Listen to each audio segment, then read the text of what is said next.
Hi hello नमस्कार सगळ्यांना. समर्थ किचनमध्ये सगळ्यांचं मनापासून स्वागत आहे. आज आपण सोपे चविष्ट आणि झटपट पोहे बनवणार आहोत. सर्वप्रथम पोहे स्वच्छ करायचं आहे. पोहे एका चाळणीत घ्यायचं आणि 2 वेळा पाण्यात धुवायचं आहे. पाणी निथळून घ्यायचं. निथळून झाल्यावर झाकण लावून ठेवायचं 5 मिनटं.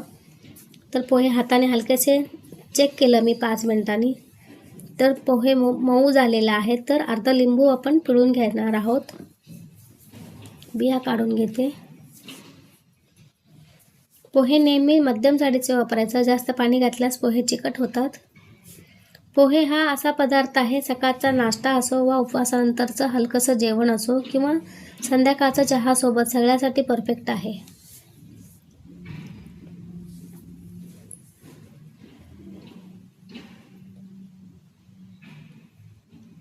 तर मी बिया काढून आता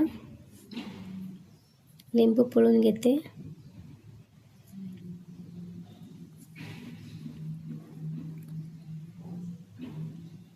मीठ थोडंसं, हळद,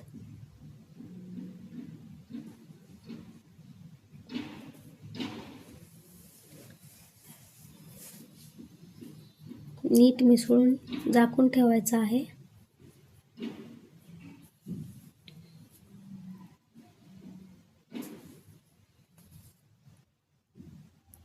मिक्स करून झालं. आता आपण झाकण लावून ठेवूया.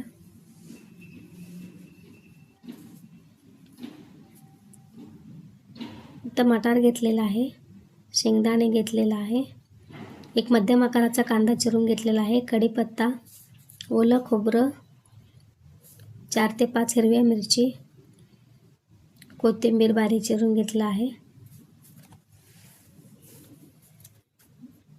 गॅसवर कढई ठेवलेली आहे तापायला. त्यात तेल घातलेलं आहे.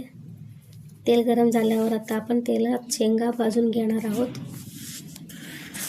चवीनुसार मीठ घेतलेलं आहे, जिरे मोहरी, हळद जर लागत असेल तरच आपण वापरणार आहे, नाहीतर नाही. आता शेंगदाणे घालून ते लालसर होईपर्यंत परतून घेणार आहोत.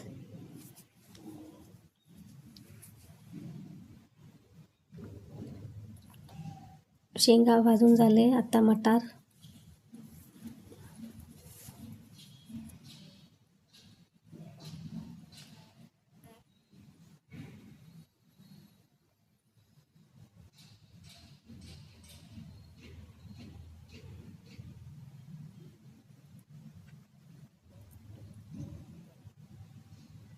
भाजून झालं. आता आपण मटार काढून घेऊया.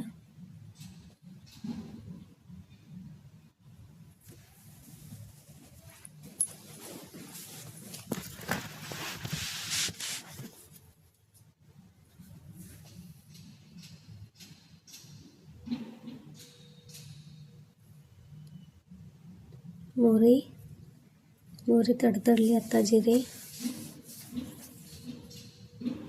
कढीपत्ता,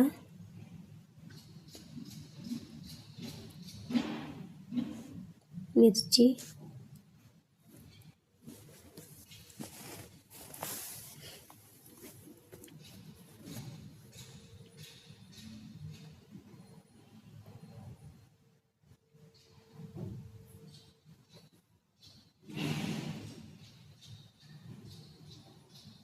कांदा,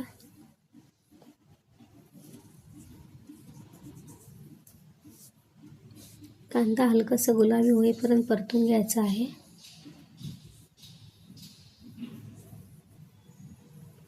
कांदा जास्त भाजून घ्यायचा नाही, फक्त हलकंसं गुलाबी कलर येईपर्यंत आपण परतून घेणार आहोत. मीठ चवीनुसार, कारण आधी पण पोहेत थोडं घातलेलं आहे आपण.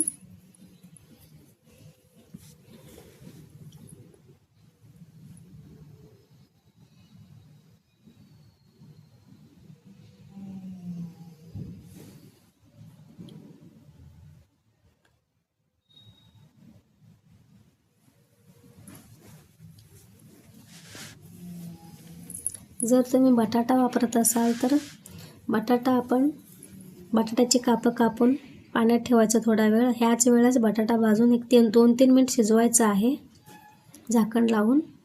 मग पोहे घालायचं आहे. तर मी बटाटा नाही इथं वापरलेला नाही आहे. तर पोहे घालून आता आपण पोहे हलक्या हाताने मिसळायचं आहे.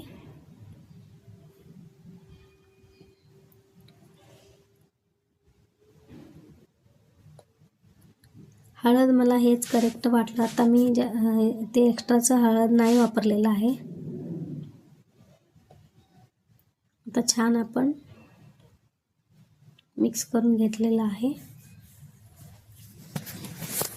जर तुम्हाला ही पोहे रेसिपी आवडली असेल तर व्हिडिओला लाईक करा, शेअर करा आणि चॅनलला सबस्क्राईब करायला विसरू नका. ओलं खोबरं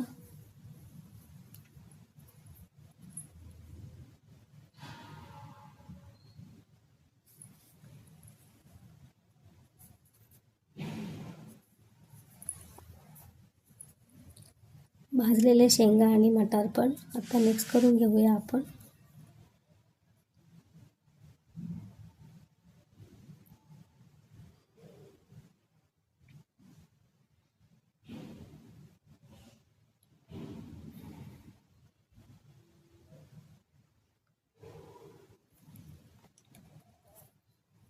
भाजलेले शेंगा, मटार, कोथिंबीर.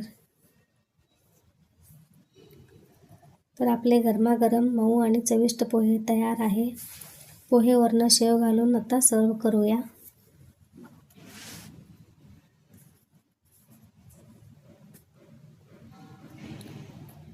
पुन्हा भेटूया पुढच्या रेसिपीसोबत.